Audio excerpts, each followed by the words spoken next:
देती है। स्वामी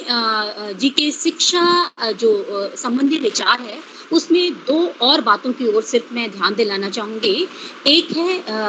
स्त्री शिक्षा की ओर जो है मैं उनका आपका ध्यान दिलाना चाहूँगी कि जो पाश्चात्य स्वामी विवेकानंद को हमें कहते हैं कि वो कोई प्रोफेशनल शिक्षा शास्त्री नहीं थे, लेकिन स्त्री शिक्षा के संबंध में उनके रूसो जैसे शिक्षा शास्त्र ज़्यादा प्रोग्रेसिव दिखाई देते हैं, क्योंकि वो ये कहते हैं कि स्त्री के लिए भी वो समान शिक्षा की बात करते हैं कि जिस प्रकार की शिक्षा, क्योंकि शिक्षा सिर्फ भौतिक संसाधनों की प्राप्ति तक सीमित नहीं है, वो आत्मबल तक लेके जाती है, वो आत्म पूर्णता तक लेके जाती है, वो आत्म विकास तक लेकर के जाती है। तो इसकी जितनी आवश्यकता बालक को है, बालिका को भी उतनी आवश्यकता है, और इसलिए स्त्री को भी वही शिक्षा मिलनी चाहिए जो कि पुरुष के लिए जिस शिक्षा का निर्धारण किया गया है कि जब हमें कहते हैं कि आत्म विकास करना, आत्म साक्षात्कार करना, एकत्व विभिन्नता में एकत्व की प्रतीति करना,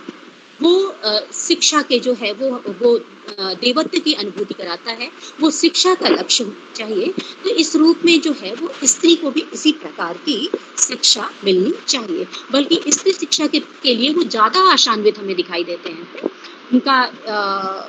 एक भाषण में उन्होंने कहा था, मुझे वो जगह नहीं याद आ रही है, कि जहाँ पर उन्होंने कहा था अगर मुझे 50 मोटिवेटेड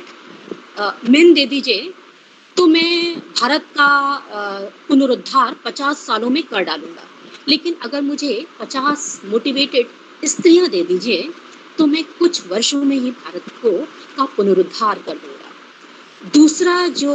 उनका जो मुझे शिक्षा के क्षेत्र में महत्वपूर्ण जो उनके बारे में उनका जो पक्ष है, वो जो महत्वपूर्ण पक्ष है वो ये है कि शिक्षा जो है वो सबको अवेलेबल होनी चाहिए, यानी शिक्षा की प्राप्ति से आप जन सामान्य के किसी भी व्यक्ति को वंचित नहीं रख सकते हैं। और उनका कहना ये था कि अगर वो शिक्षा के प्रति इतने कमिटमेंट था उनका कि वो ये कहते हैं कि यदि शिक्षा जो है वो छात्र या जो व्यक्ति शिक्षा प्राप्त करने नहीं आ सकता, तो ये शिक्षक का दायित्व है कि वो स्वयं जा करके, यानी जो शिक्षक है वो जो शिक्षार्थी है उसके पास जाए, कि शिक्षा प्रदान करना इतना महत्वपूर्ण कार्य है कि अगर कोई एक उनमें से नहीं समर्थ हो पा रहा है तो ये शिक्षक का दायित्व बन जाता है कि वो उस तक शिक्षा को पहुंचाए, और इस रूप में पूरे समाज को शिक्षा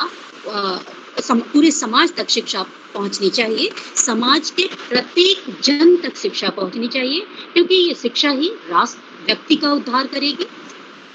समाज का पुनर्निर्माण करेगी, राष्ट्र का पुनर्निर्माण करेगी, और मानवता की आशा भी ये शिक्षा ही है।